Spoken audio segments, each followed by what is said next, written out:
are standing in the presence of a great and mighty God. We bow in adoration unto you,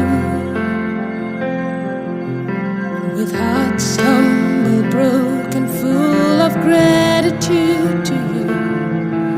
We lift our hands to praise and honor you. Lord, we come as a nation, gathered here to bless your holy name. We declare you reign in Malaysia.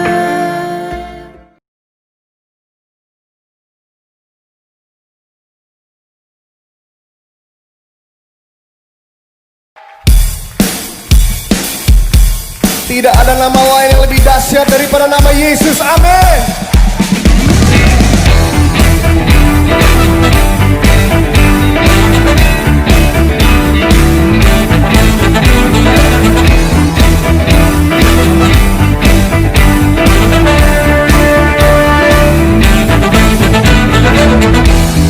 Firman-Mu, kebenaran-Mu, itulah kekuatanku.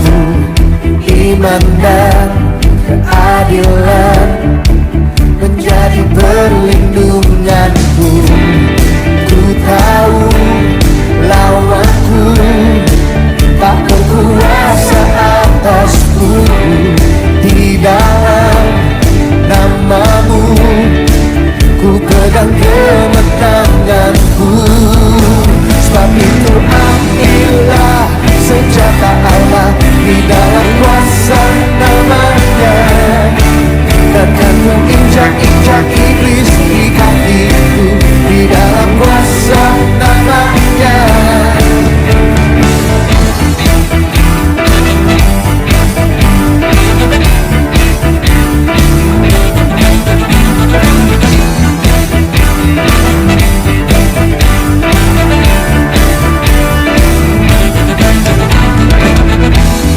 Firman-Mu, kebenaran-Mu, itulah kekuatanku. Iman dan keadilan menjadi perlindunganku. Ku tahu lawanku tak berkuasa atasku. Di dalam nama-Mu ku pegang kemenanganku. Sebab itu ambillah senjata Allah di dalam kuasa nama-Nya, dan aku injak-injak iblis di kakiku di dalam kuasa nama-Nya. Sebab itu ambillah senjata Allah di dalam kuasa nama-Nya, dan aku injak-injak iblis di kakiku di dalam kuasa nama-Nya. Nama Yesus, Yesus, Yesus, nama-Nya berkuasa. Oh Yesus, Yesus, ada kuasa dalam nama-Nya.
nama-Mu Tuhan, karena Engkau Allah kami yang luar biasa.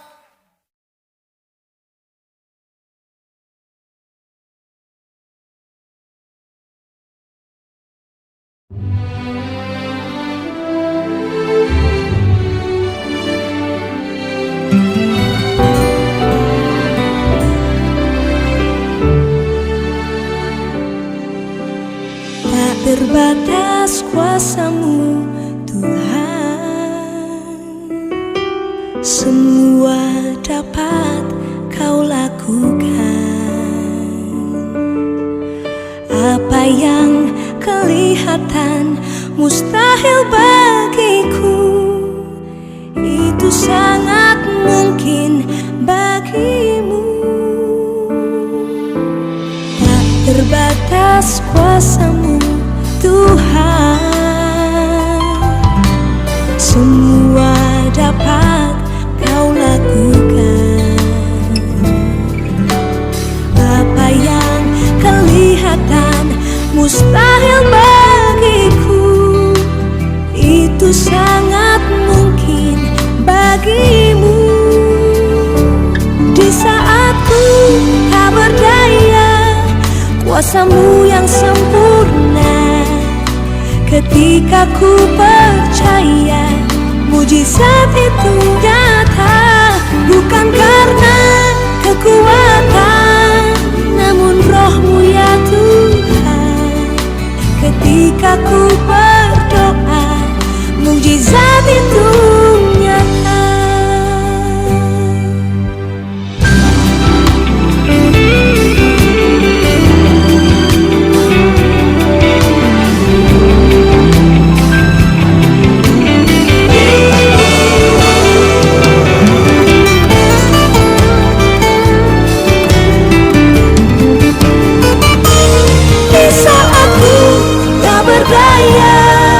Kuasa-Mu yang sempurna. Ketika ku percaya, mujizat itu nyata. Bukan karena kekuatan, namun Roh-Mu ya Tuhan. Ketika ku berdoa, mujizat itu nyata. Ketika ku berdoa, mujizat itu nyata. Ketika ku percaya, mujizat itu nyata.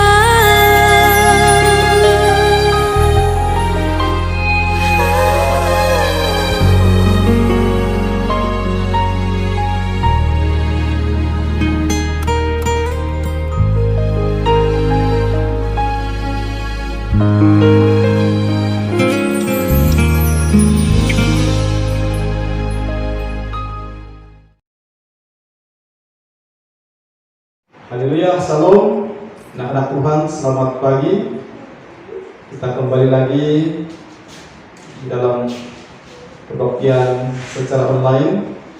Dan hari ini kita akan berbicara tentang siri yang kedua. Tema untuk bulan Juni ini adalah Breakthrough by Fire of Holy Spirit, atau terobosan melalui api Roh Kudus. Dan hari ini saya akan bawakan tema khotbah yang baru, yaitu doa yang penuh kuasa dan dijawab oleh Tuhan. Saya percaya setiap kita hari ini yang mendengar firman Tuhan pada hari ini, kita rindu doa-doa kita itu dijawab. Amin. Saya percaya saat ini mungkin ada banyak hal atau ada banyak bahan-bahan doa kita yang masih pending atau belum dijawab oleh Tuhan. Nah saudara, saya berdoa setelah kita belajar kebenaran firman Tuhan pada pagi hari ini, kita akan menemukan cara, kita akan menemukan kunci atau rahasia doa yang penuh kuasa dan dijawab oleh Tuhan. Haleluya, amin. Nah hari ini kita akan pergi kepada teks pembacaan kita. Kita pergi kepada Kisah Para Rasul pasal 4 ayat 23 sampai 31. Tajuk besarnya adalah doa jemaat. Kisah Para Rasul pasal 4 ayat 23 sampai 31. Kalau sudah jumpa katakan amin. Saya akan bacakan. Sesudah dilepaskan, pergilah Petrus dan Yohanes kepada teman-teman mereka. Lalu mereka menceritakan segala sesuatu yang dikatakan imam-imam kepala dan tua-tua kepada mereka. Ketika teman-teman mereka mendengar hal itu, berserulah mereka bersama-sama kepada Allah. Katanya, "Ya Tuhan, Engkaulah yang menjadikan langit, bumi, laut dan segala isinya. Dan oleh Roh Kudus dengan perantaraan hamba-Mu Daud, Bapa kami, Engkau telah berfirman, mengapa rusuh bangsa-bangsa, mengapa suku-suku bangsa mereka-reka perkara yang sia-sia? Raja-raja dunia bersiap-siap dan para pembesar berkumpul untuk melawan Tuhan yang diurapinya. Sebab sesungguhnya telah berkumpul di kota ini Herodes dan Pontius Pilatus beserta bangsa-bangsa dan suku-suku bangsa Israel melawan Yesus hamba-Mu yang kudus yang Engkau urapi, melaksanakan segala sesuatu yang telah Engkau tentukan dari semula oleh kuasa dan kehendak-Mu. Dan sekarang, ya Tuhan, lihatlah bagaimana mereka mengancam kami, dan berikanlah kepada hamba-hamba-Mu keberanian untuk memberitakan firman-Mu. Ulurkanlah tangan-Mu untuk menyembuhkan orang, dan adakanlah tanda-tanda dan mukjizat-mukjizat oleh nama Yesus hamba-Mu yang kudus." Dan ketika mereka sedang berdoa, goyahlah tempat mereka berkumpul itu, dan mereka semua penuh dengan Roh Kudus. Lalu mereka memberitakan firman Allah dengan berani. Haleluya. Tuhan, terima kasih untuk firman-Mu pada pagi hari ini. Kami berdoa dan kami serahkan. Kiranya Tuhan Roh Kudus-Mu yang akan memimpin setiap kami, baik hamba-Mu sebagai penyampai firman-Mu, baik anak-anak-Mu yang mendengar. Tuhan urapi kami. Tuhan, biarlah Roh Kudus-Mu yang berbicara kepada kami, yang memberikan rema-rema yang baru Tuhan, supaya kami mengerti Tuhan firman-Mu pada hari ini. Terima kasih Tuhan. Diberkatilah setiap anak-anak-Mu yang mendengarkan firman-Mu pada pagi hari. Terima kasih, di dalam nama Tuhan Yesus kami serahkan firman ini. Amin, amin, amin. Haleluya. Nah, firman Tuhan ini adalah kisah di mana Petrus dan Yohanes mereka ditangkap. Kalau kita membaca sebelum ayat ini, mereka itu melakukan yang namanya pelayanan, ataupun mereka menyembuhkan seorang yang sejak lahir lumpuh, dan orang itu disembuhkan. Dan semakin lama semakin ramai orang-orang yang percaya, bertobat dan datang kepada Tuhan. Dan para imam-imam mereka merasa terancam. Para imam-imam mereka merasa, wah, mereka sudah kehilangan pengikut. Dan saudara, mereka merancang untuk menangkap Petrus dan Yohanes, dan mereka disoal siasat. Mereka disoal siasat, dan akhirnya mereka tidak dapat menemukan kesalahan yang dilakukan oleh Petrus dan Yohanes, dan mereka juga tidak boleh melawan. Apa yang mereka soal, Petrus dengan penuh kuasa Roh Kudus, dia dapat menjawab.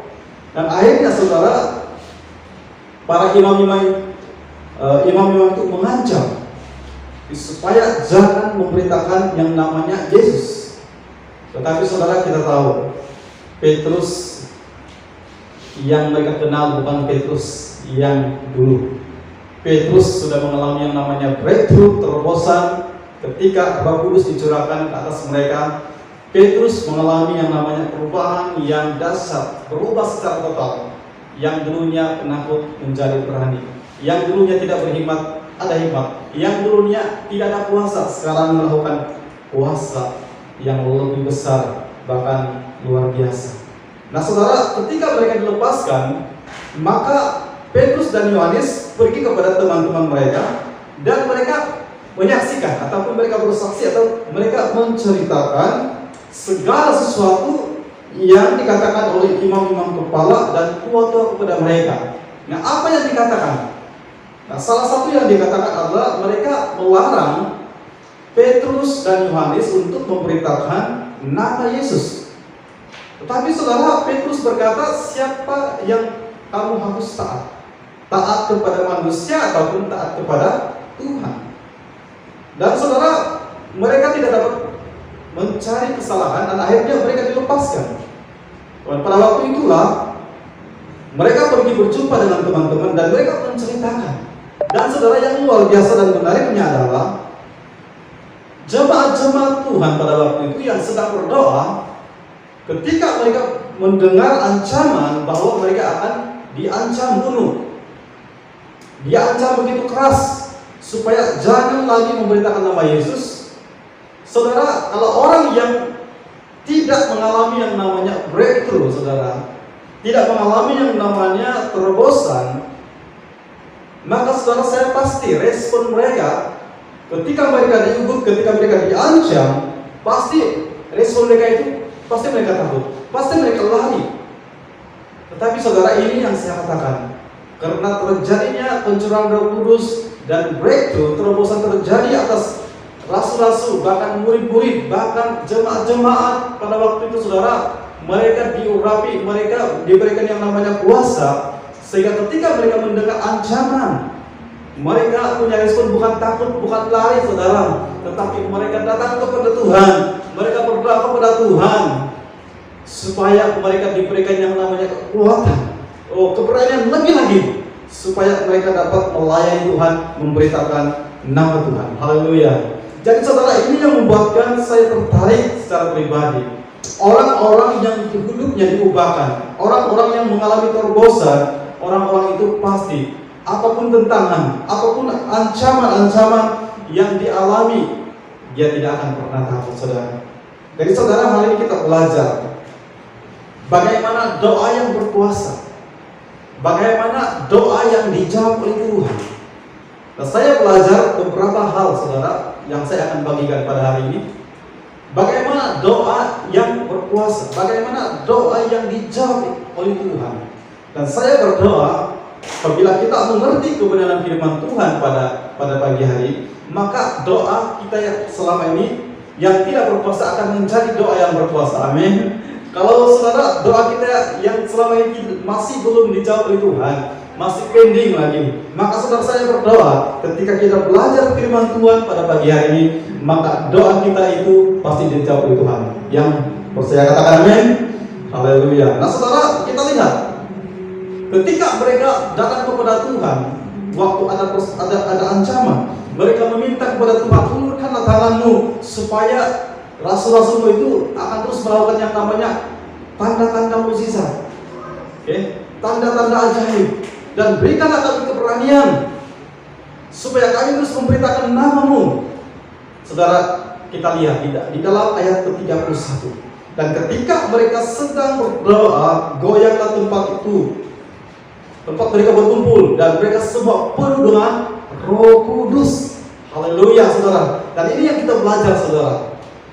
Ketika ada ancaman, ketika ada masalah-masalah sesulit manapun, dan ketika kita tahu kuncinya, rasanya doa yang berkuasa, doa yang dijawab oleh Tuhan itu, sehingga Roh Kudus turun atas hidup kita, seperti yang berlaku pada jemaat-jemaat ini. Maka saudara, saya berdoa firman Tuhan yang kita belajar hari ini adalah firman yang bukan biasa. Ini adalah firman Tuhan yang luar biasa, saudara, sehingga mereka penuh dengan Roh Kudus. Dan apa yang terjadi? Mereka semakin berani. Haleluya, amin. Semakin berani, semakin diancam, semakin ditekan, tetapi yang terjadi, mereka semakin berani untuk memberitakan firman Tuhan. Nah saudara, percayalah kita, saudara, bahwa kita juga punya kuasa. Haleluya, amin.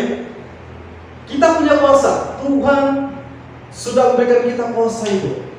Sebab itu saya berbicara minggu yang lepas, jangan hanya kita percaya, label kita itu hanya percaya, hanya baptisan air sebagai tanda pertobatan, tetapi Tuhan juga mau kita dibaptis yang namanya Roh Kudus, supaya kita meningkat kepada next level, yaitu percaya dan punya kuasa dan otoritas. Nah saudara, salah satunya kuasa yang Tuhan berikan kepada kita itu adalah dari hal berdoa. Amin. Nah saudara, saya akan berikan satu contoh, yaitu Nabi Elia. Saudara, Nabi Elia, dia adalah manusia biasa seperti kita, saudara. Tetapi ketika dia berdoa supaya hujan tidak turun, maka hujan tidak turun selama berapa? 3 tahun setengah, saudara. Kenapa, saudara? Dia adalah manusia yang biasa seperti kita. Nah saudara, yang membuatkan Elia ada kuasa, ada power ketika dia berdoa, ketika dia meminta kepada Tuhan, karena roh Tuhan ada di dalam hidupnya. Amin. Nah saya berdoa pada pagi hari ini, biarlah roh Tuhan itu hidup di dalam kehidupan kita, dalam pribadi kita, supaya ketika kita berdoa ada kuasa. Amin. Ketika kita berdoa, Tuhan mendengar, bukan saja mendengar tetapi menjawab setiap doa kita. Nah saudara, kalau kita lihat di dalam Yakobus 5 17-18 dikatakan Elia adalah manusia biasa seperti kita. Ya, Elia manusia biasa seperti kita. Dan ia telah bersungguh-sungguh berdoa supaya hujan jangan turun, dan hujan pun tidak turun di bumi selama 3 tahun 6 bulan. Lalu ia berdoa pula, dan langit menurunkan hujan dan bumi pun mengeluarkan buahnya. Kalau kamu belajar lebih lanjut, kamu cari dalam perjanjian lama ceritanya seperti mana. Tetapi saudara, poin saya di sini adalah Elia juga manusia biasa, sama seperti kita. Tetapi kenapa dia memiliki kuasa supernatural sehingga dia boleh perintahkan supaya hujan tidak turun? Karena rasanya adalah kuncinya adalah roh Tuhan ada di dalam kehidupan Elia. Saudara, sama. Kalau kita juga mengizinkan supaya Roh Kudus turun ke dalam kehidupan kita, Roh Kudus memenuhi hidup kita, maka saya percaya kita juga akan memiliki kuasa yang sama seperti yang dimiliki oleh Elia. Nah saudara, seperti Elia saya katakan tadi, dia adalah manusia biasa sama seperti kita, tetapi karena Roh Kudus, Roh Tuhan ada dalam hidupnya, maka dia menjadi orang yang luar biasa. Nah saudara, kalau kita mau juga menjadi orang yang luar biasa, ketika kita berdoa ada kuasa. Ketika kita berdoa, Tuhan mendengar dan menjawab doa kita, maka mari kita dipenuhi yang namanya Roh Kudus. Mari kita rindu supaya Roh Kudus turun, memberkati kita, memenuhi hidup kita, dan menguasai hidup kita. Nah, bagaimana doa yang penuh kuasa dan dijawab Tuhan? Nah, saudara, kita akan masuk ke bahagian poin ataupun kunci bagaimana doa yang penuh kuasa dan dijawab Tuhan. Nah, saudara-saudara yang saya dalam Tuhan, saya belajar di dalam pembacaan firman Tuhan tadi bahwa ada kunci atau rahasia. Yang pertama, doa yang penuh kuasa dan dijawab Tuhan, yang pertama itu adalah dengan firman Tuhan. Haleluya, dengan firman Tuhan. Nah saudara, bagaimana saudara? Yaitu perkatakan firman Tuhan. Kita harus istiharkan firman Tuhan dan janji-janji Tuhan. Haleluya, amin. Kita belajar saudara di dalam doa kita itu saudara, supaya doa kita itu tidak bertele-tele dan tidak kosong. Maka saudara, sebab itu selalulah baca firman Tuhan, dan kita pasti akan mendapat yang namanya firman Tuhan, rema Tuhan, janji-janji Tuhan. Terdapat banyak janji yang Tuhan berikan di dalam firman-Nya. Nah sebab itu saudara, saya mendorong anak-anak Tuhan, mari kita belajar terus belajar merenungkan firman Tuhan, membaca firman Tuhan. Karena sewaktu kita berdoa dan kita memakai yang namanya firman Tuhan, kita memperkatakan firman Tuhan, kita mengistiharkan firman Tuhan, maka saudara, doa kita itu pasti punya kuasa, pasti powerful, saudara. Nah, saya bagi contoh. Ketika kita berdoa, maka kita harus menggunakan nama Tuhan.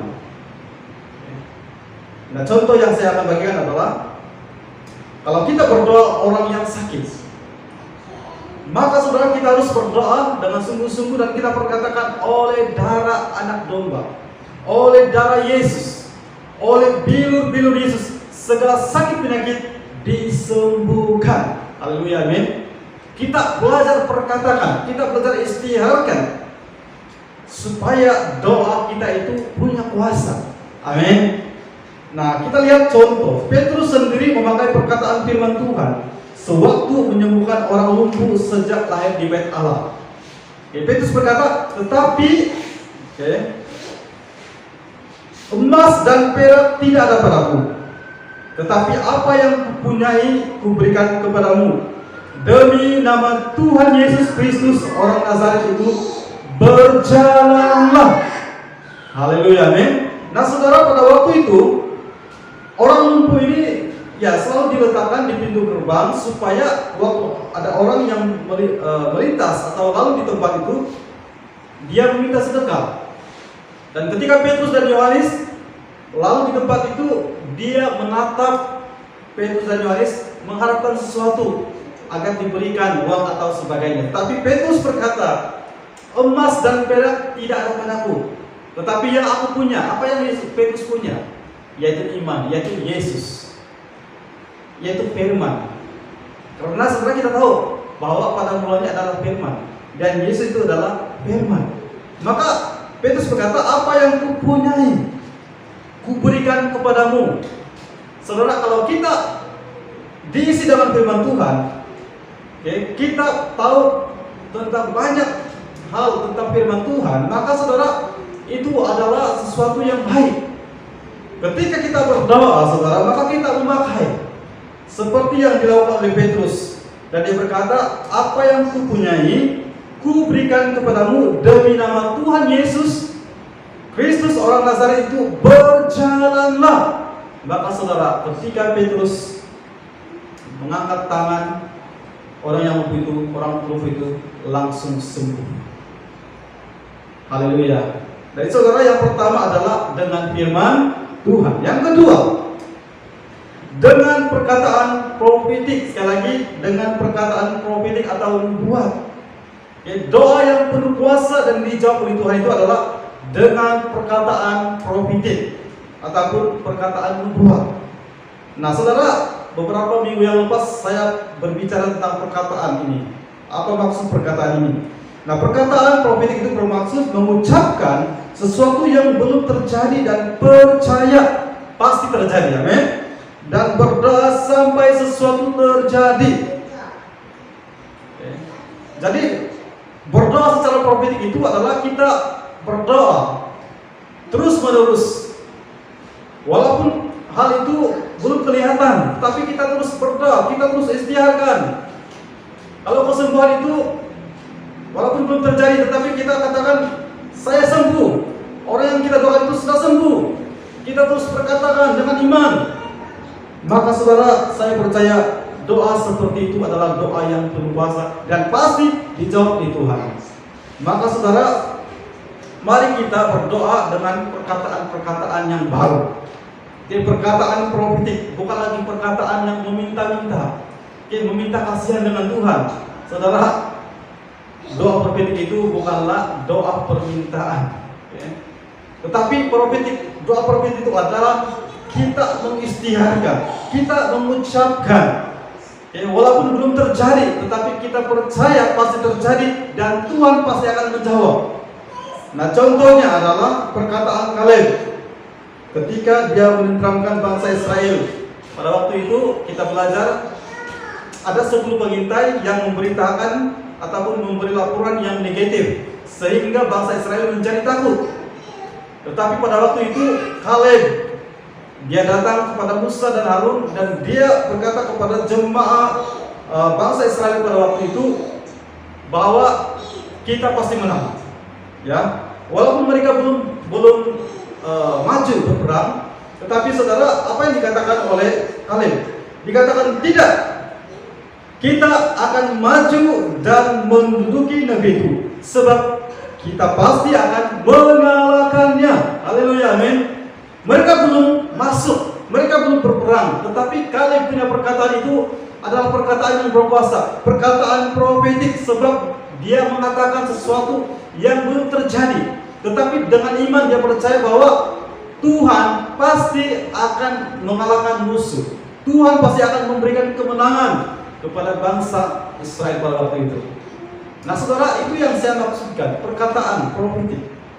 Maka doa kita saudara, kalau kita ubah cara kita berdoa, bukan lagi doa yang meminta kasihan, doa yang meminta-minta, bukan tidak boleh minta saudara, tetapi cukuplah minta sekali, tetapi kita imani. Nah hari ini saya akan ajar kita terus bahwa di dalam doa kita ucapkanlah perkataan profetik. Haleluya, amin.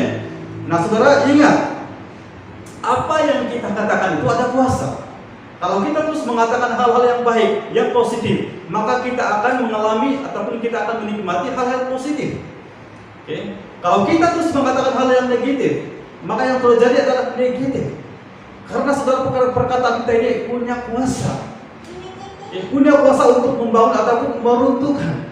Maka demikian juga ketika kita berdoa, kita menggunakan perkataan kita, memperkatakan perkataan profetik, nubuat.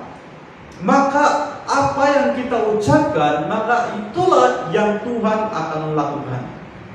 Nah, di dalam Amsal itu kita belajar juga, hidup dan mati dikuasai lidah. Siapa suka menggemakannya akan memakan buahnya. Nah saudara, pakai mulut kita, perkataan kita untuk memperkatakan yang nama perkataan profetik. Haleluya, amin. Pasti doa kita itu berkuasa dijawab oleh Tuhan. Yang ketiga, ya pastinya dengan nama Tuhan Yesus Kristus. Kita semua tahu hal ini kan. Jadi kita berdoa memakai nama Tuhan, Tuhan kita Yesus Kristus. Seperti Petrus dikatakan, di dalam nama Tuhan Yesus orang Nazaret berjalanlah. Karena Yesus itu adalah satu-satunya jalan kita boleh datang kepada Bapa. Maka ketika kita berdoa, mari kita pakai nama Tuhan Yesus. Haleluya, amin. Yang keempat, doa yang berkuasa dan dijawab Tuhan itu adalah doa yang sesuai dengan kehendak Tuhan dan mendatangkan kemuliaannya. Nah saudara, ketika saya merenungkan firman Tuhan, pembacaan kita dalam Kisah Para Rasul, kenapa Tuhan menjawab doa mereka pada waktu itu? Karena apa yang mereka minta itu adalah mendatangkan kemuliaan Tuhan. Mereka berkata, Tuhan, berikan kami kekuatan supaya ketika ada ancaman-ancaman, supaya kami tidak lagi memberitakan nama-Mu, kami akan terus berani. Berikan kami keberanian, bahkan ulurkanlah tangan-Mu supaya kami diberikan kuasa mengadakan tanda-tanda dan mukjizat. Maka saudara, yang saya kasih dalam Tuhan, itu adalah doa yang mendatangkan kemuliaan Tuhan, doa yang sesuai dengan kehendak Tuhan. Maka pastilah ketika mereka meminta dengan benar, dan itu adalah untuk memuliakan Tuhan, itu adalah untuk kemuliaan Tuhan, maka pada waktu itu juga, saat itu juga, goyanglah tempat itu karena Roh Kudus dicurahkan ke atas mereka. Nah saudara, apa yang saya mau ajarkan kepada kita pada pagi hari ini? Doa yang berkuasa dan dijawab oleh Tuhan itu adalah doa yang sesuai dengan kehendak Tuhan dan mendatangkan kemuliaannya. Amin. Saudara, kalau kita meminta sesuatu dengan Tuhan dan itu sesuai dengan kehendak Tuhan dan mendatangkan kemuliaannya, maka pasti doa kita itu akan dijawab oleh Tuhan. Kalau contohnya saudara, kita meminta, kita berdoa kepada Tuhan, Tuhan jadikanlah aku jutawan. Tetapi Tuhan berkata, kenapa kau jadi jutawan? Tak apalah, yang penting saya kaya. Pasti saya percaya tidak dijawab. Tapi kalau kita berdoa, Tuhan, saya mau hidup saya diberkati, pekerjaan saya diberkati, supaya saya menjadi berkat lagi. Wah, saya boleh memberkati gereja, saya boleh memberkati pelayanan, saya boleh memberkati hamba-hamba Tuhan. Pasti, saya katakan pasti dengan iman saya percaya doamu itu akan dijawab. Kamu akan diberkati, kamu akan jadi jutawan karena doamu itu berkenan di hadapan Tuhan. Sama juga kalau kita mau cari jodoh. Kalau kita berdoa karena kita nampak orang perempuan itu cantik saja, berdoa, Tuhan saya mau perempuan itu, Tuhan bukalah hatinya. Tetapi tujuan kita hanya untuk apa, saudara? Hanya untuk memuaskan kedagingan hawa nafsu kita. Pasti Tuhan tidak akan memberikan itu, saudara. Nah, saudara, mintalah sesuatu yang sesuai dengan kehendak Tuhan dan mendatangkan kemuliaan. Kalau saat ini kita meminta sesuatu yang sudah lama kita tidak dapat. Kalau contohnya kita masih menunggu yang namanya jawaban Tuhan, supaya kita diberikan yang namanya zuriat atau keturunan, maka berdoalah, Tuhan, kami mau berdoa supaya kami diberikan yang namanya keturunan, supaya kami boleh menjadi saksi-Mu. Kami akan bersaksi, kami akan tunjukkan kepada orang yang tidak percaya kepada Tuhan bahwa bagi Tuhan tidak ada yang mustahil. Pasti doamu dijawab oleh Tuhan. Sama seperti Hana yang mandul. Ketika dia meminta supaya dia mendapatkan anak, sudah disahkan mandul, pasti mustahil. Tetapi dia berdoa sampai dilihat oleh Imam Ili, kamu ini mabuk, kamu ini gila. Tidak, saya tidak gila. Dan apa yang dia lakukan, saudara? Dia meminta dan dia buat deal ataupun dia buat perjanjian dengan Tuhan. Kalau kamu memberikan saya anak, maka saya akan berikan ini untuk kamu. Maka saudara, lahirlah Samuel. Dan ketika Samuel masih kecil, maka dia terus memberikan kepada Imam Eli untuk dijaga. Itu adalah untuk kemuliaan Tuhan. Nah, itu yang saya katakan, saudara. Doa yang sesuai dengan kehendak Tuhan dan mendatangkan kemuliaannya. Itu yang diminta oleh murid-murid Petrus ketika mereka berjumpa dengan Petrus dan Yohanes. Mereka berkata di dalam ayat ke-29, dan sekarang ya Tuhan, lihatlah bagaimana mereka mengancam kami, dan berikanlah kepada hamba-hambamu keberanian untuk memberitakan firman-Mu. Ulurkanlah tangan-Mu untuk menyembuhkan orang, dan adakanlah tanda-tanda dan mukjizat-mukjizat oleh nama Yesus, hamba-Mu yang kudus. Dan ketika mereka sedang berdoa, goyanglah tempat mereka berkumpul itu, dan mereka penuh dengan Roh Kudus. Maka mereka memberitakan firman lebih berani lagi. Nah, saudara, ketika mereka diancam, yang mereka minta itu adalah supaya mereka diberikan keberanian, supaya mereka diberikan kuasa lebih lagi, supaya nama Tuhan itu terus diberitakan. Maka itu menyenangkan hati Tuhan, itu untuk memuliakan nama Tuhan. Dan saat itu juga doa mereka itu dijawab. Haleluya. Nah, sesuatu yang kita doakan sesuai dengan kehendak Tuhan dan mendatangkan kemuliaannya, pasti Tuhan jawab. Sebaliknya, sesuatu yang kita doakan tidak sesuai dengan kehendak Tuhan dan mendatangkan kemuliaan dan tidak mendatangkan kemuliaan Tuhan, pasti Tuhan tidak menjawab doa kita. Kita lihat dalam Yakobus pasal 4 ayat 3. Atau kamu berdoa juga, tetapi kamu tidak menerima apa-apa karena kamu salah berdoa. Sebab yang kamu minta itu kehendak kamu habiskan untuk memuaskan hawa nafsu. Jadi doa yang berkuasa dan dijawab Tuhan itu adalah doa yang berkenaan sesuai dengan kehendak Tuhan dan mendatangkan kemuliaan Tuhan. Haleluya, amin. Yang kelima, doa yang berkuasa dan dijawab Tuhan itu adalah doa yang tulus dan tanpa dosa. Nah, saya akan bicarakan ini di poin yang berikutnya, yaitu penghalang-penghalang doa dijawab Tuhan. Oke. Yang keenam, saudara, dengan penuh percaya ataupun penuh iman Nah saudara, kalau kita berdoa harus dengan iman, harus percaya. Kalau kita berdoa tetapi pada waktu yang sama kita ragu-ragu, kita mendua hati, apakah doa saya dijawab atau tidak? Nah saudara, pasti tidak ada puasa, pasti tidak ada puasa. Haleluya. Kita lihat kisah Yesus mengutuk pohon ara di dalam Matius 21 18 sampai 22. Kita lihat ceritanya ya. Pada pagi-pagi hari dalam perjalanannya kembali ke kota, Yesus merasa lapar. Dekat jalan ia melihat pohon ara lalu pergi ke situ, tetapi ia tidak mendapat apa-apa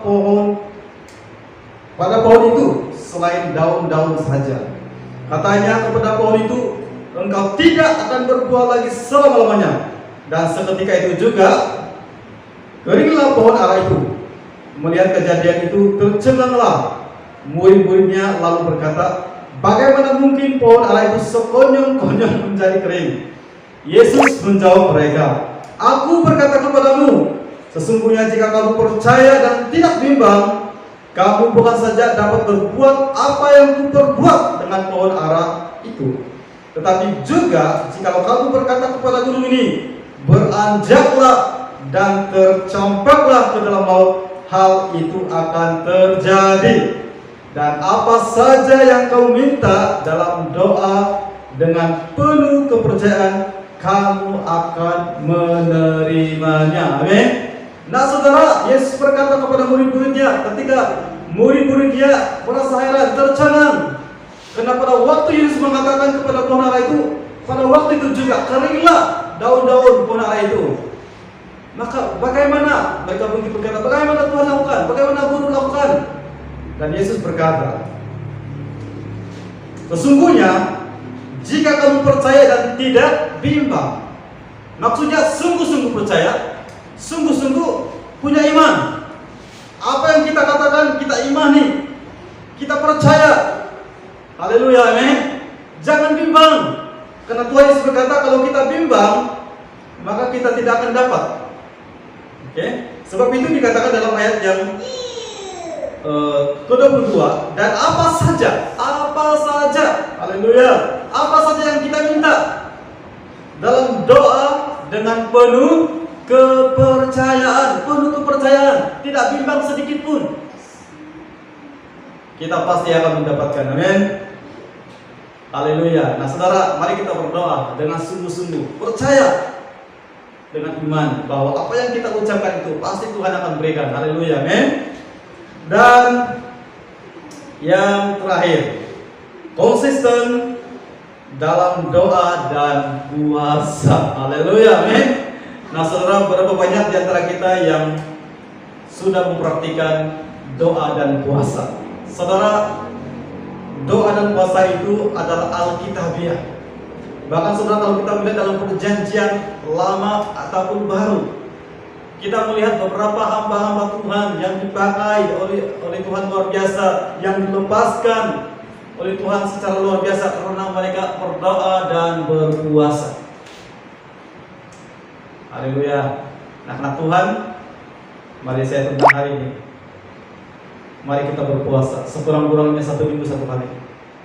Karena doa dan puasa itu akan menghasilkan puasa yang lebih besar. Kita lihat dalam perjanjian lama, kita akan melihat seperti Musa 40 hari dia berdoa dan berpuasa.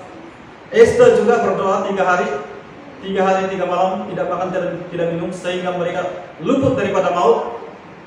Elia dia juga berdoa, Daniel juga berdoa dan berpuasa, dan banyak lagi. Nehemia dan banyak lagi. Di dalam perjanjian baru, Yesus sendiri berdoa dan berpuasa selama 40 hari. Paulus bersama berdoa dan berpuasa. Rasul-rasul sebelum mereka berdoa dan mengutus, Rasul Paulus dan Barnabas, mereka semua berdoa dan berpuasa.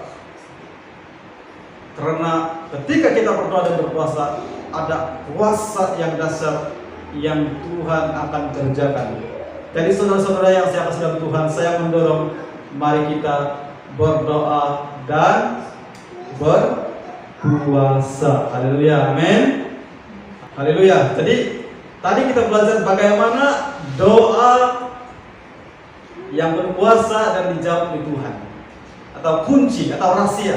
Nah, sekarang kita lihat penghalang-penghalang doa kita tidak memiliki kuasa dan tidak dijawab Tuhan. Nah, kalau selama ini doa kita terhalang, doa kita tidak dijawab Tuhan, doa kita tidak punya kuasa. Kita berdoa orang yang sakit tidak sembuh-sembuh. Nah, kita akan belajar ada beberapa penghalang, ya. Ada 5 yang saya akan bagikan kepada kita. Yang pertama, penghalang-penghalang doa kita tidak memiliki kuasa dan tidak dijawab Tuhan. Yang pertama adalah tidak mau dipimpin oleh Roh Kudus. Oke, yang pertama adalah tidak mau dipimpin oleh Roh Kudus. Maksudnya saya di sini adalah kita mau dipimpin oleh diri sendiri, dengan kekuatan sendiri, dengan kepintaran sendiri, dengan segala kekuatan kita. Kita tidak bergantung kepada Roh Kudus sepenuhnya. Maka rahasia untuk kita memiliki doa yang berkuasa dan dijawab oleh Tuhan itu adalah harus dipenuhi yang namanya Roh Kudus. Oke. Karena kita belajar sepanjang kisah para rasul ini, saudara, kalau kita membaca dan meneliti, banyak mukjizat-mukjizat, banyak tanda-tanda ajaib, bahkan orang mati dibangkitkan. Petrus membangkitkan orang mati, Paulus membangkitkan orang mati.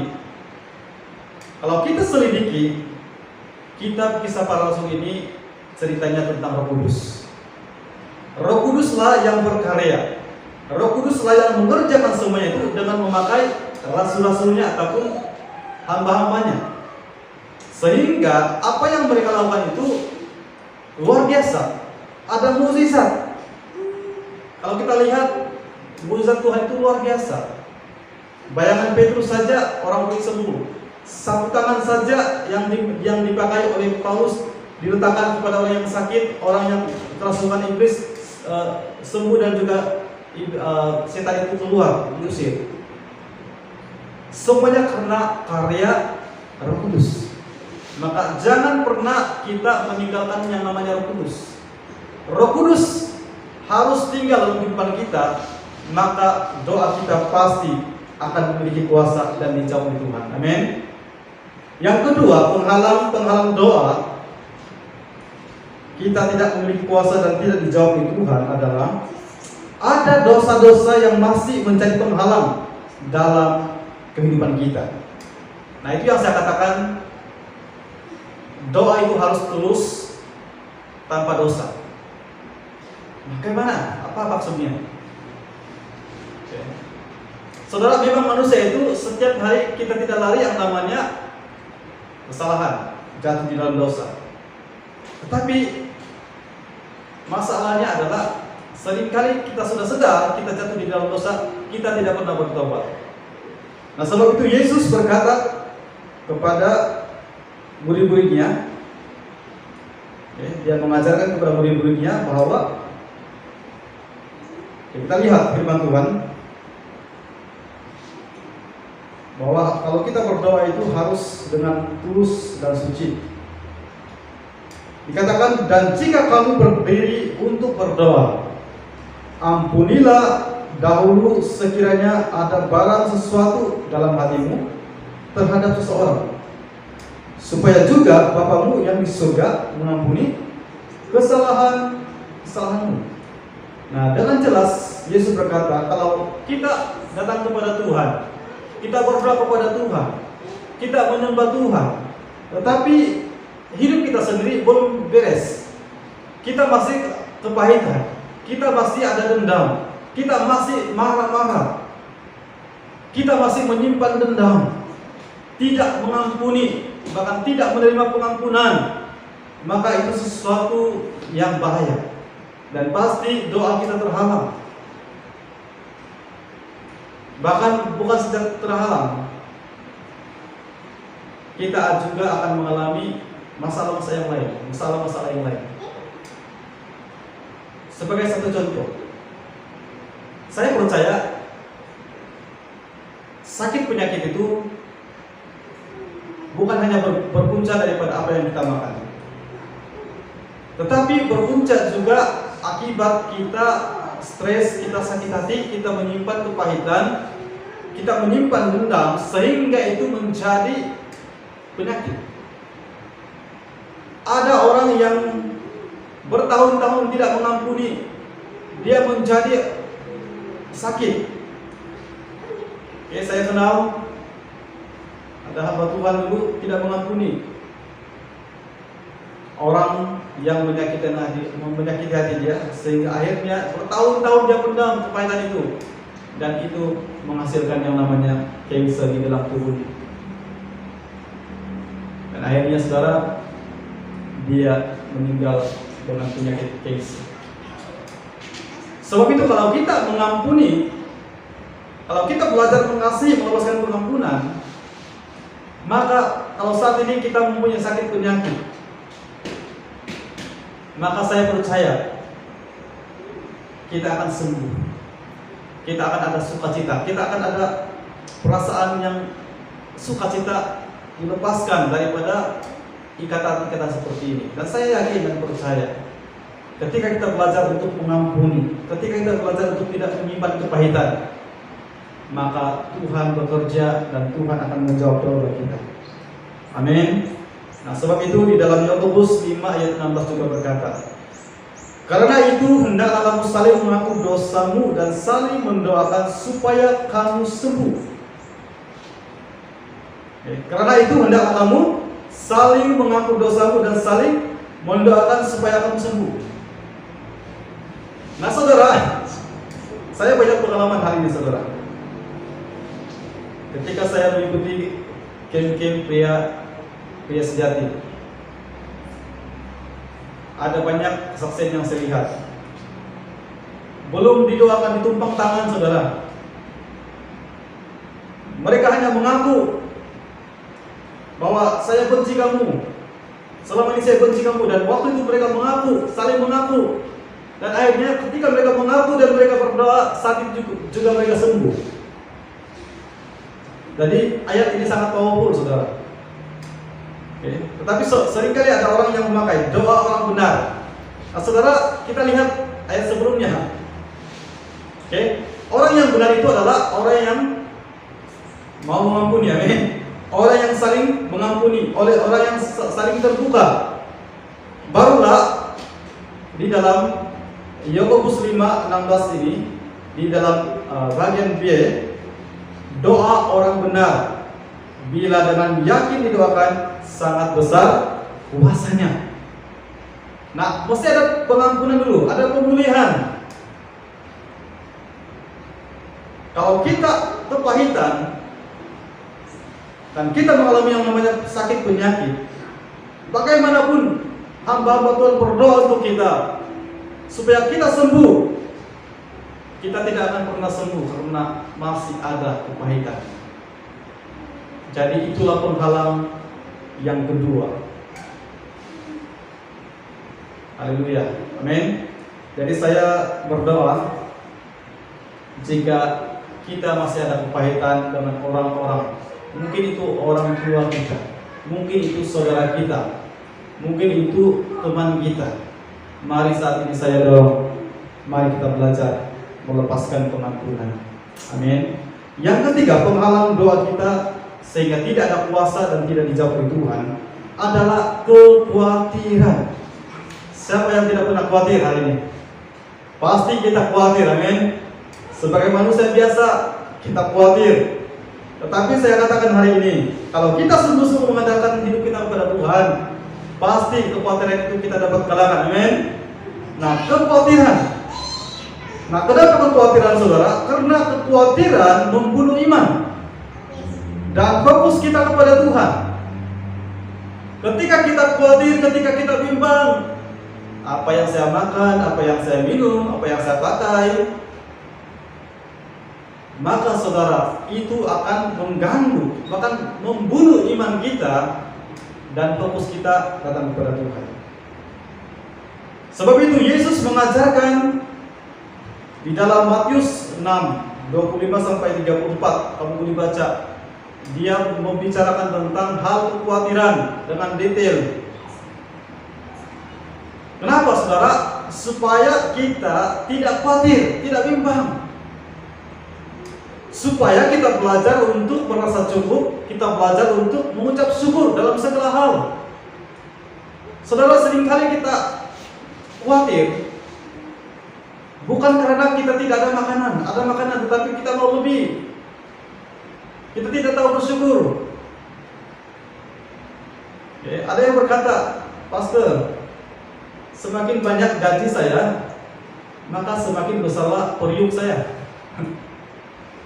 Saudara, kalau kita mengikut kedagingan kita, hawa nafsu kita, saudara, gaji 10.000 pun tidak cukup. Betul? Kalau saat ini gaji kita 2.000, contohnya, saya bagi contoh. 2.000 mungkin kalau saya gaji 2.000, saya punya apa? Kalau saya beli sebiji telepon, sebuah telepon, oke, saya masih bisa yang 500, 600, oke. Walaupun hati itu mau yang 1.000, tapi karena gajinya sedikit kan. Kalau mungkin gaji saya 5.000, wah, saya punya keinginan itu makin meningkat. Oh, saya akan 5.000. Jadi saya boleh beli telepon yang harganya 1.000 atau 2.000. Nah, saudara, kalau kita tidak ada penguasaan diri, kita ini manusia suka untuk dipuaskan. Jadi saudara, Yesus mengajarkan jangan kamu khawatir. Oke. Karena itu membunuh iman dan fokus kita kepada Tuhan. Nah, bagaimana caranya agar iman dan fokus kita tetap kepada Tuhan? Jangan khawatir. Amin. Katakan sebelah kiri, jangan khawatir. Bersyukurlah. Hari ini kita tidak makan batu, kita masih makan makanan yang sedap. Amin. Haleluya. Nah, jangan khawatir. Carilah Tuhan dan utamakan Tuhan. Maka Tuhan pasti akan menyediakan apa yang kita perlukan. Nah, saya baca ayat-ayat yang terakhir, ayat 31 sampai 34. Yesus berkata, sebab itu janganlah kamu khawatir dan berkata, apakah yang kami akan makan? Apakah yang kami akan minum? Apakah yang kami akan pakai? Nah, ingat, semua itu dicari bangsa-bangsa yang tidak mengenal Allah. Akan tetapi Bapamu di surga tahu. Haleluya, amin. Bapa kita di surga tahu bahwa kamu memerlukan semuanya itu. Haleluya, amin. Jadi Bapa kita tahu. Tidak usah bimbang, tidak usah khawatir. Mari kita tetap fokus kepada Tuhan, percaya kepada Tuhan, cari Tuhan. Karena Tuhan itu tahu apa yang kita perlukan, amin. Haleluya. Nah, ayat yang ke-33. Ini ayat kesukaan Brother Tony. Tetapi carilah dahulu kerajaan Allah dan kebenarannya, maka semuanya itu akan ditambahkan kepadamu. Haleluya, amin. Sebab itu janganlah kamu khawatir akan hari besok, karena hari besok mempunyai kesusahannya sendiri. Kesusahan sehari cukuplah untuk sehari. Jadi saudara, kalau kita khawatir hari ini, tidak pernah bisa khawatir. Besok ada lagi yang baru, jadi makin bertambah. Kalau hari satu, besok kalau hari ini kita tidak selesaikan kekhawatiran kita, besok tambah lagi 2 kekhawatiran. Dan akhirnya bertambah-tambah, dan akhirnya saudara, kita akan hilang fokus, dan maka iman kita itu akan mati. Maka yang ketiga itu penghalang doa kita berpuasa dan tidak dijawab adalah kekhawatiran. Jadi saudara, kekhawatiran itu cukuplah hari ini. Kalau hari ini kita khawatir tentang sesuatu, maka doa datang kepada Tuhan. Tuhan, ini masalahku, ini kekhawatiranku.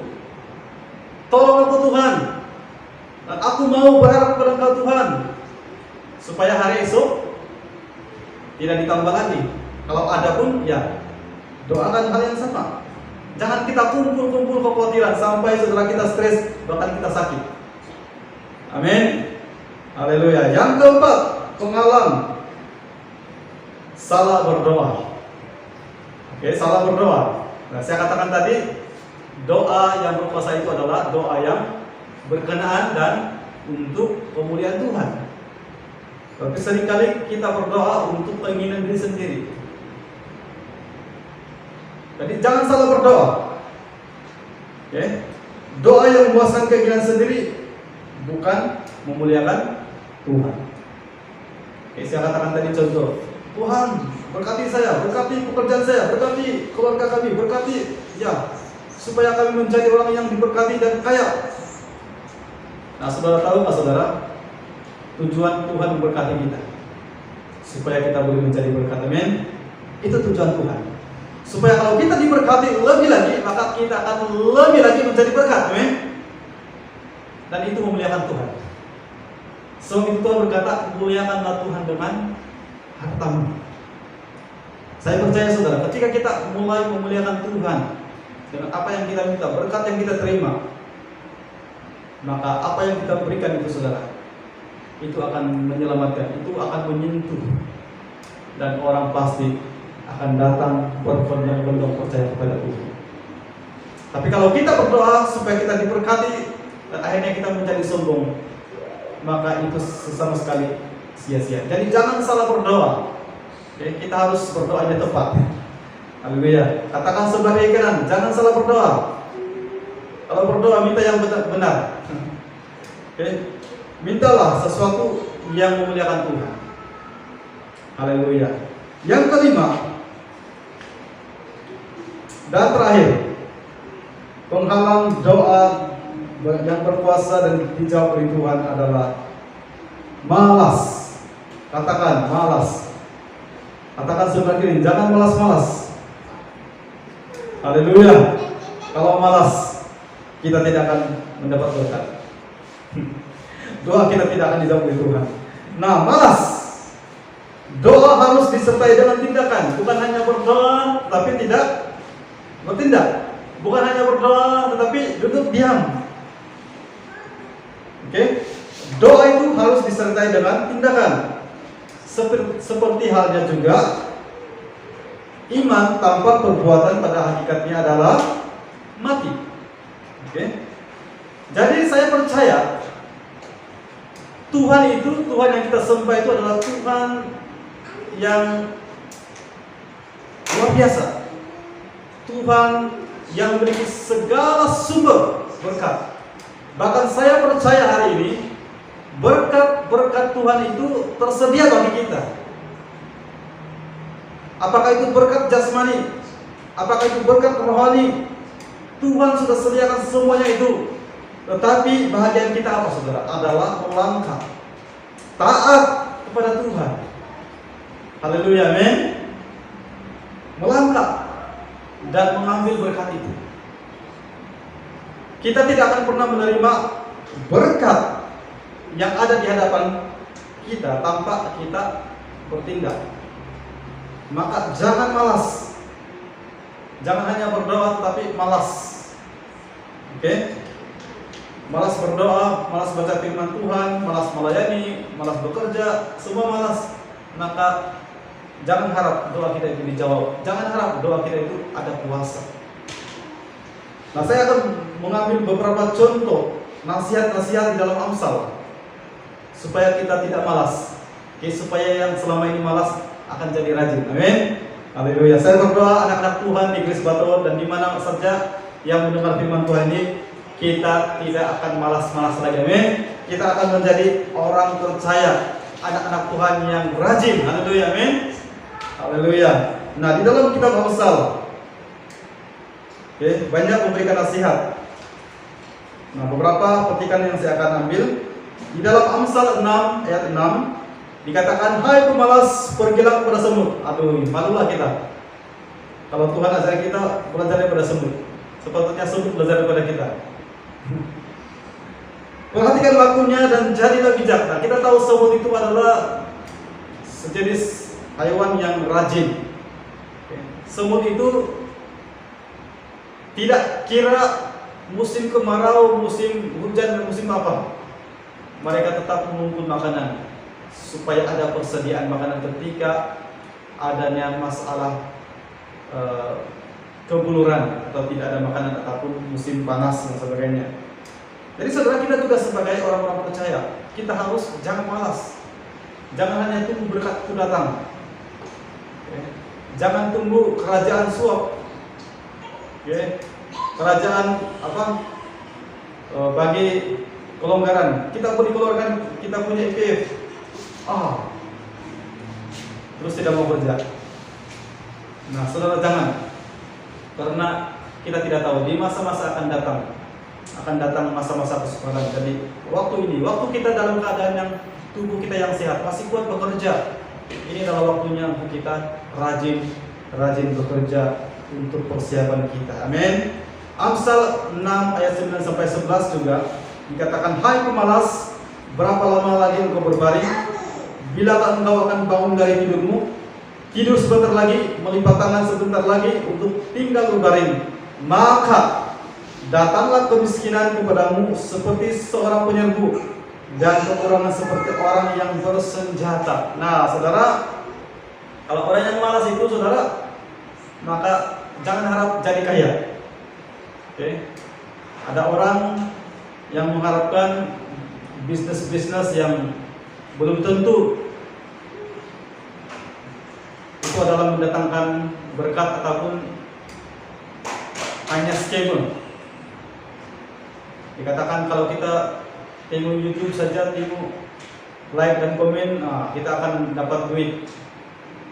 Nah sekarang banyak penipuan-penipuan, jadi hati-hati. Kalau saya katakan, gunakanlah apa yang Tuhan berikan kepada kita, tangan kita, kaki kita, mulut kita, untuk bekerja, untuk mendapatkan berkat yang Tuhan siapkan kepada kita. Amin. Nah yang terakhir ayat firman Tuhan tentang malas, supaya kita tidak malas-malas. Mari kita lihat di dalam 2 Tesalonika 3:10-11. Sebab juga waktu kami berada di antara kamu, kami memberi peringatan ini kepada kamu. Ini Rasul Paulus ya, memberikan nasihat kepada jemaat di Tesalonika. Jika seorang tidak mau bekerja, janganlah ia makan. Jadi kalau tidak bekerja, jangan makan. Kalau ada orang yang masih sehat, tubuh badannya masih kuat tapi tidak bekerja, kalau datang di rumah kamu 1 minggu, mungkin kamu boleh bagi makan. Tapi kalau sudah berbulan-bulan tidak bekerja, kita juga ada keluarga, bagus kita usir dia kan. Karena dia tidak bekerja. Jadi Paulus dengan jelas berkata, kalau orang yang tidak mau bekerja atau malas, jangan makan.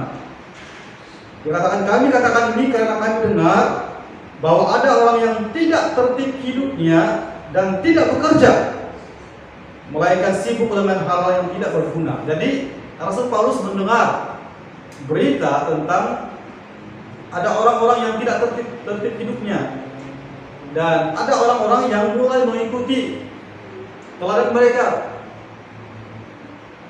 dengan melakukan hal-hal yang tidak berguna sampai mereka tidak bekerja. Nah, kalau yang paling terutama itu kalau yang sudah berkeluarga, punya anak, punya istri, kalau suaminya tidak bekerja, itu lagi teruk.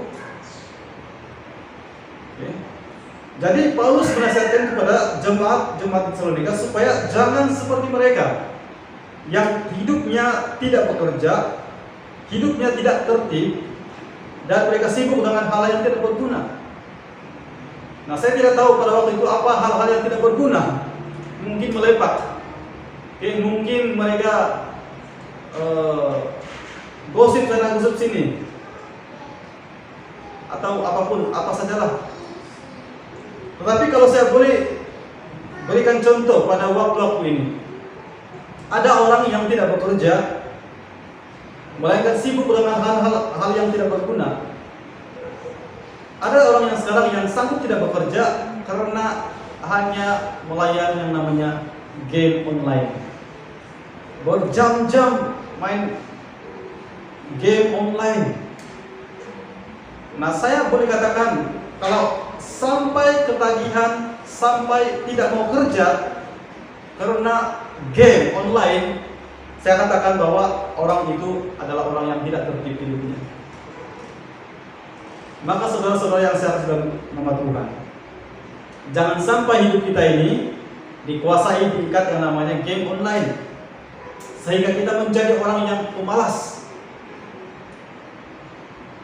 Banyak istri-istri yang komplain, bukan saja di bandar, di kampung-kampung, suami mereka itu lebih banyak meluangkan waktu dengan teman-teman, lepak dengan teman-teman, karena mereka main game daripada melayani anak dan juga istri. Jangan sampai istri dan anak kepahitan dengan kita. Hai bapak-bapak, bulan ini kita menyambut hari bapak. Jadi ini pesan saya, jangan sampai kita main game, kita lupa keluarga kita, apalagi sampai kita malas bekerja. Haleluya. Jadi kalau kita malas, maka bagaimanapun kita minta berkat daripada Tuhan, pasti Tuhan tidak akan memberkati. Haleluya, amin. Nah, sebagai kesimpulan saya untuk firman Tuhan pada pagi hari ini, saya berkata demikian. Kita sebenarnya punya kuasa, sama seperti yang saya katakan tadi. Contoh Elia, dia manusia biasa, punya kuasa. Kenapa? Karena Roh Tuhan ada dalam hidupnya. Kita juga sebagai orang-orang percaya, kita punya kuasa. Kalau Roh Kudus itu turun, kalau Roh Kudus itu memimpin hidup kita punya kuasa. Haleluya, amin. Nah, kunci doa yang penuh kuasa dan dijawab Tuhan adalah kita melakukan apa yang kita belajar tadi. Ada 7 cara kunci bagaimana doa yang berkuasa dan dijawab. Dan tadi penghalang-penghalang itu kita harus singkirkan dalam kehidupan kita, supaya doa kita itu memiliki yang namanya kuasa dan otoritas. Bahkan saya pasti dan percaya doa kita itu pasti akan dijawab oleh Tuhan. Amin. Tuhan memberkati. Haleluya.